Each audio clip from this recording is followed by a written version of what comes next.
Time travel बचपन से मुझे काफी फैसिनेटिंग लगा। व्हाट इफ हम वक्त में पीछे जा सके? व्हाट इफ हम काल चक्र को उल्टा मोड़ सकें? व्हाट इफ हम पास्ट में जाकर हमारे फ्यूचर को बदल सकें? आज मुझे आपको एक गिफ्ट देना, टाइम ट्रैवल का गिफ्ट, नॉलेज का गिफ्ट, मिस्ट्री का गिफ्ट और फिलॉसफी का भी। आज के वीडियो में हम सीखेंगे कि दुनिया के स्मार्टेस्ट माइंड एल्बर्ट आइंस्टाइन का टाइम ट्रैवल के बारे में क्या कहना था, कैसे उनके थ्योरीज टाइम ट्रैवल की पॉसिबिलिटी को एक्सप्लेन करते हैं, टाइम डायलेशन क्या होता है और एक एलियन स्पीशीज जो टाइम में कहीं पर भी मूव कर सकती है उसके लिए जीवन कैसा होगा। अगर आप ऐसे ही इंटरेस्टिंग डिस्कशन एक आसान भाषा में सुनना चाहते हैं तो हमें सब्सक्राइब या फॉलो करना ना भूलिए। ये आपके लिए तो फ्री है लेकिन इससे हमारी बहुत हेल्प होती है। ट्रैवल पॉसिबल है, ये ऐसा ही पूछने जैसा है कि न्यूटन ज्यादा स्मार्ट है या आइंस्टाइन, क्योंकि न्यूटन के नियमों के हिसाब से टाइम ट्रैवल इम्पॉसिबल है लेकिन आइंस्टाइन के नियम कहते हैं टाइम ट्रैवल पॉसिबल है, बस कुछ कंडीशंस है। मिचियो काको अमेरिकन थियोरेटिकल फिजिसिस्ट है जिन्होंने इस वीडियो में टाइम ट्रैवल को काफी आसानी से एक्सप्लेन किया।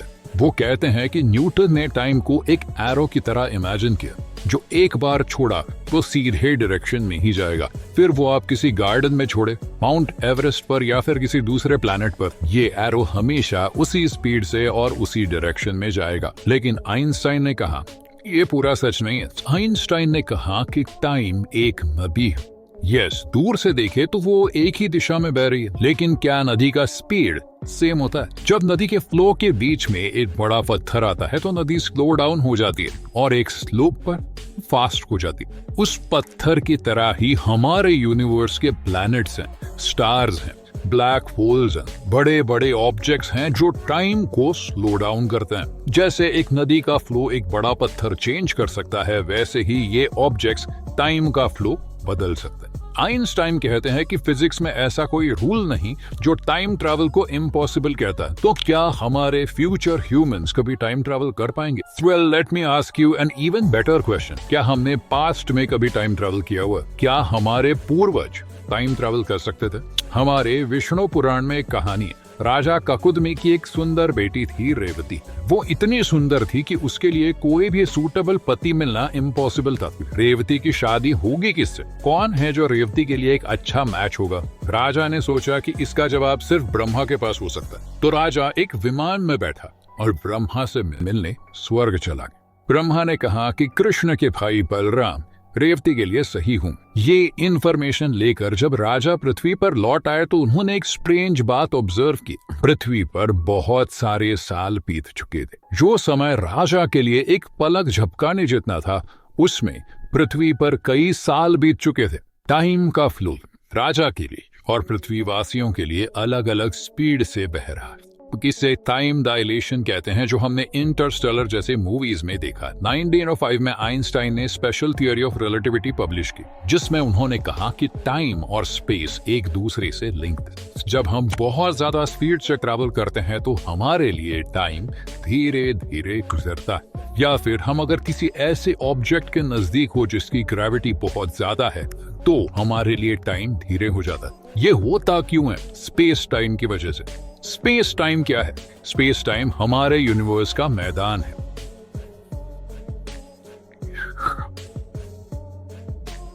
ऑब्जेक्ट जितना मैसिव, स्पेस टाइम पर उसका उतना ही इन्फ्लुएंस। जैसे ही वजन का स्पेस टाइम पर इंपैक्ट होता है वैसे ही एक और चीज का होता है और वो है स्पीड। यह है कहानी एस्ट्रोनॉट स्कॉट केली की जो ऑलमोस्ट 1 साल के लिए इंटरनेशनल स्पेस स्टेशन पर रहे। इंटरेस्टिंग बात यह है कि उनका एक जुड़वा भाई भी है, मार्क केली। जुड़वा होने की वजह से दोनों की एज वैसे तो सेम ही, लेकिन आईएसएस पर होने की वजह से, पृथ्वी से दूर होने की वजह से, पृथ्वी की ग्रेविटी से दूर होने की वजह से उनके लिए टाइम स्लो जा रहा था। जब स्कॉट पृथ्वी पर आए तो साइंटिस्ट ने उनकी और उनके भाई की एज नापी। पता चला कि स्कॉट अपने जुड़वा भाई मार्क से यंग थे, ज्यादा नहीं, बस 5 मिलीसेकंड। टाइम डायलेशन इससे ही कहते हैं। ऑफ कोर्स 5 मिलीसेकंड से किसी को क्या फर्क पड़ता है, पता भी नहीं चलता, लेकिन जब स्पीड बढ़ता है तो टाइम डायलेशन भी बढ़ता है।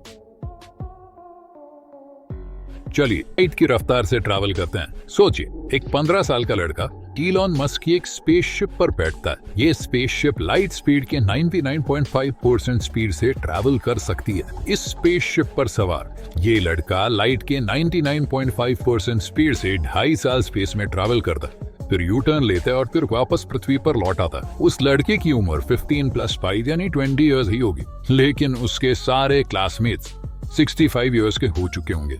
पृथ्वी पर 50 साल गुजर चुके होंगे। ऑफ कोर्स इलॉन मस्क के पास ऐसी कोई टेक्नोलॉजी नहीं है, ऐसी कोई स्पेसशिप नहीं है जो इतने स्पीड से ट्रैवल कर पाए, या फिर उन्होंने हमें उसके बारे में बताया नहीं। लेकिन अगर कोई स्पेसशिप, अगर कोई यंत्र इन कंडीशंस को फुलफिल करता है तो टाइम ट्रैवल पॉसिबल है। और इसका प्रूफ आपके फोन पर जो मैप्स होते हैं वो जीपीएस टेक्नोलॉजी से चलते हैं। पृथ्वी के ऑर्बिट में एटलीस्ट 3 सैटेलाइट्स की मदद से पिन पॉइंट प्रेसिजन से एक लोकेशन ढूंढा जा सकता है, लेकिन इसके लिए इन सारे सैटेलाइट्स को काफी एक्यूरेटली सिंक में होना पड़ता है। इसीलिए सैटेलाइट्स में एटॉमिक क्लॉक यूज होता है। इन सैटेलाइट्स को पृथ्वी के ऑर्बिट में रहने के लिए 8700 माइल्स पर आवर की स्पीड से ऑर्बिट करना पड़ता है, विच मीन्स उनके लिए टाइम हमसे स्लो गुजरता है, ज्यादा नहीं बस 7 माइक्रोसेकंड। इस वजह से इंटरेस्टिंग बात यह है कि इन सैटेलाइट्स पर क्लॉक्स हर दिन 7 माइक्रोसेकंड से एडजस्ट होता है। यानी आपके मोबाइल पर काम करने वाली टेक्नोलॉजी को पता है कि टाइम ट्रैवल सिर्फ एक पॉसिबिलिटी नहीं, एक रियलिटी। ये थे आइंस्टाइन के नियम अनुसार हमारे यूनिवर्स की अंडरस्टैंडिंग। आइंस्टाइन ने कहा everything is relative, time is not absolute. मतलब ये कि इमेजिन कीजिए कि आप एक सुपर फास्ट ट्रेन में बैठे हुए हो और एक पेड़ से दूसरे पेड़ की ओर बढ़ रहे हो। अचानक से वो बिजलियां कड़कती है और दोनों पेड़ों पर एक साथ गिरती है, लेकिन आपको ट्रेन में बैठे हुए ऐसा महसूस होगा कि सामने वाले पेड़ पर बिजली पहले गिरी और पीछे वाले पेड़ पर बाद में। एक न्यूट्रल पर्सपेक्टिव से देखा जाए तो दोनों बिजलियां एक साथ गिरी थी, लेकिन आपको एज एन ऑब्जर्वर लगेगा कि सामने वाले पेड़ पर बिजली पहले गिरी और पीछे बाद में। ये ऑब्जर्वर उसके स्पीड पर और स्पीड की डायरेक्शन पर निर्भर होता है। That is time travel as per Einstein. लेकिन ये टाइम ट्रैवल एक्साइटिंग में ही है। जब तक हम फास्ट में जाकर किसी इवेंट को चीज नहीं कर सकते तब तक क्या फर्क पड़ता है। हमारा आज का फिजिक्स का अंडरस्टैंडिंग हमें फास्ट में कालो करके कुछ भी बदलने की अनुमति नहीं देता। क्यों? Law of conservation of energy की वजह से। आपने स्कूल में पढ़ाई होगा, energy can not be created not be destroyed. हमारे यूनिवर्स में होने वाली टोटल एनर्जी कांस्टेंट है। मास एनर्जी में बदलता है और एनर्जी मास में। अगर मैं पास्ट में जाता हूँ या किसी ऑब्जेक्ट को पास्ट में भेजता हूँ तो पास्ट में मास या एनर्जी बढ़ती। ये law of conservation of energy के खिलाफ। लेकिन अज्यूम करते हैं कि ये लॉ गलत है, इसलिए फिर भी अगर पास्ट में जाना पॉसिबल हुआ तो हमारे फ्यूचर को बदलना पॉसिबल नहीं होगा। सपोज मैं 100 साल पीछे जाता हूँ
और मेरे ही ग्रैंडफादर को मेरे पिता के जन्म से पहले मार देता हूँ तो एक पैराडॉक्स क्रिएट होता है। यानी अगर मेरे पिता का जन्म हुआ ही नहीं तो फास्ट में पहुंच गया, पर अगर पास्ट में कोई गया ही नहीं तो मेरे पिता के जन्म को रोक भी गिरिए मेरे ग्रैंडफादर को मारा किसने। That's grandfather paradox. यानी अगर ग्रैंडफादर पैराडॉक्स को बीट करना है तो मल्टीवर्स होना होगा। अगर आप मल्टीवर्स पर एक अलग से वीडियो देखना चाहते हैं तो मुझे कमेंट्स में जरूर बताइए। न्यूटन बोला था टाइम ट्रैवल पॉसिबल नहीं है, आइंस्टाइन बोला था टाइम ट्रैवल पॉसिबल है।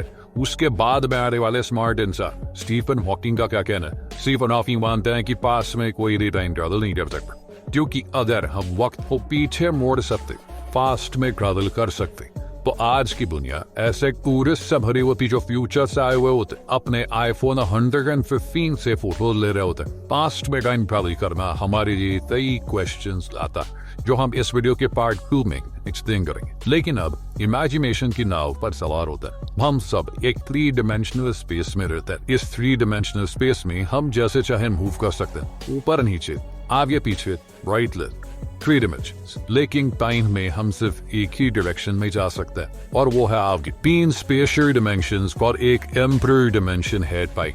लेकिन अगर कोई एरिया 3 डिमेंशंस को नहीं, 4 और डिमेंशंस को, यानी टाइम को भी वैसे ही परसीव कर पाता, टाइम में भी वैसे ही फ्रीली मूव करता, तो वो उसके खुद की लाइफ को एज अ वर्म परसीव करता। इस वर्म की एक छोर पर उसका बचपन है जब वो पैदा हुआ, और दूसरे छोर पर उसकी डेथ। उसके लिए पास्ट, प्रेजेंट, फ्यूचर कहीं पर भी जाना उतना ही आसान होगा जितना हमारे लिए ऐसे एक टर्न लेना। वो अपने जिंदगी के किसी भी मोमेंट पर एक पलब झपकार पे ही पहुंच सकता, जैसे चाहे वैसे एक्सपीरियंस कर सकते। टाइम को समझते हुए एक बात हाईलाइट कि टाइम ऑब्जर्वर पर डिपेंड करता है, उसके एक्सपीरियंस पर डिपेंड करता है। और इस लॉजिक से देखा जाए तो हम सब ऑलरेडी टाइम ट्रैवलर्स हैं। साइंस फिक्शन को छोड़ता है, फिलॉसफी में एंटर करता है। I also think of time as this prison. Time makes us all a prisoner of the present, forever transitioning from our own past into an unknown future. हम सब time travellers हैं क्योंकि हम present में जीते कहाँ हैं। कुछ लोग होते हैं जो हमेशा पास्ट में जीते हैं, अपने बैकपैक पर वो सारी चीजें ठूस कर भरते हैं। किसने हमें क्या बोला, कब हर्ट किया, कब प्यार दिया, सब कुछ खुद के कंधे पर लेकर बैग जाते हैं और सोचते हैं कि सब इतना हैवी क्यों है, लाइफ इतनी डिफिकल्ट क्यों है। और कुछ लोग एग्जैक्टली ऑपोजिट होते हैं। जब हम छोटे होते हैं, फर्स्ट स्टैंडर्ड में होते हैं तो पल सेकंड स्टैंडर्ड में जाने के लिए पढ़ाई करता है, 10th में होते हैं तो फ्यूचर में अच्छे कॉलेज में एडमिशन पाने के लिए जी जान लगा देता है। कॉलेज में पढ़ाई करते हैं तो फ्यूचर में अच्छी जॉब पाने की, अच्छी जॉब आने वाले फ्यूचर में फाइनेंशियली इंडिपेंडेंट बनने के लिए ही करता है। दिन गुजरते जाते हैं और एक दिन हमें रियलाइज होता है हमारे साथ चीटिंग हुई, क्योंकि बचपन से हमें झूठ बोला गया है कि हमें फ्यूचर के लिए जीना है, एक ऐसा फ्यूचर जो वहां तक पहुंचने पर प्रेजेंट बन जाता। जिस खुशी का हमें प्रॉमिस किया गया था वो खुशी और फ्यूचर में धकेलता है। तब हमें रियलाइज होता है कि हम एक टाइम ट्रैवलर है। फ्यूचर में प्रॉमिस्ड की गई भी खुशी के लिए आज की खुशी हम हमेशा पोस्टपोन करते। मंडे को ऑफिस जाना है ये सोचना हम संडे शाम को ही शुरू कर देते हैं, जिससे हम हमारी संडे की शाम ही बर्बाद कर देते हैं। एज अ टाइम ट्रैवलर हम आज की खुशियां देखना ही भूल गए। हम सब टाइम ट्रैवलर्स तो है, लेकिन इस टाइम ट्रैवल का हमें फायदा भी नहीं हो रहा, नुकसान ही हो रहा है। आज का ये वीडियो आपको सिर्फ टाइम ट्रैवल के फैक्ट्स बताने के लिए नहीं था, आपको ये सच्चाई सुनाने के लिए है कि फ्यूचर के लिए प्रोविजन करना और एक अच्छे फ्यूचर की आशा में खुद के प्रेजेंट को बर्बाद करना, ये दोनों चीजें अलग हैं। आज की खुशियां ऑब्जर्व कीजिए, टाइम को फ्रीज कीजिए। Yesterday is history, tomorrow is a mystery, today is a gift, and that's why we call it